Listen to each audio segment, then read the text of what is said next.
2 dənə 0 kilometrə Nivamız var, müqayisə eləyəcəyik. Biri dostum, qardaşım Şəhriyarın maşınıdır. Bu da dostumuz, qardaşımızdır. Ad deyə bilmərik. Hər ikisi də gözəldir. Amma sizin seçiminiz bu iki Nivadan hansıdır? Birinci 007-dən başlayırıq. Farasına bir dənə fikir ver.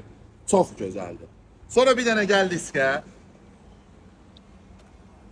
Gəldin, ikisinin də qabağını çəkdin. Bu isə zavoddur. Qabağı. Farası zavoddur. Diskisi də zavoddur. Bir dənə moysamızı da göstərin sizə. Ancaq ciplərdir bugün. Ya Allah. 007-nin bagajına getdik. Bir dənə qəşəng. Bir dənə də 007-nin bagajına gelirik. Yəni sizin Nivamız olsa bunu yığarsınız, yoxsa bunu yığarsınız. Hər ikisini də səsini sizə göstərəcəm. İndi isə keçirik salona. Bu Nivamızda isə Isotto rul var. Bu Isotto'dan deyil ha qardaşım. Bu tapılmayan Isotto'dadır. Yəni bir dənə bu maşında var, bir dənə də 009'da var. Sonra isə reflektorlarda bax gördüyünüz kimi o Kitay variantı deyil. Orijinal Mercedes'in reflektoridir. Aparaturamız yerində, qol altısı da yerində.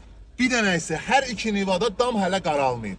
Burada isə bildiyimiz Fiat'ın öz ruludur. Burası altını düzəldiblər, mebeldir. Və manitafonumuz da Pioneer'dir. Hələ işin salonda işləmələr gedəcək. Salondakı yəni damımız da ağdır. Bu Nivamızın səsidir.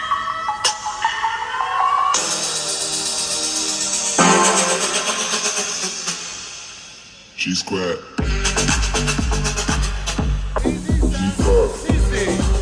Hansı Nivanı daha çox bəyənirsiniz və yaxud Nivam olsa belə yığaram. G-Squad.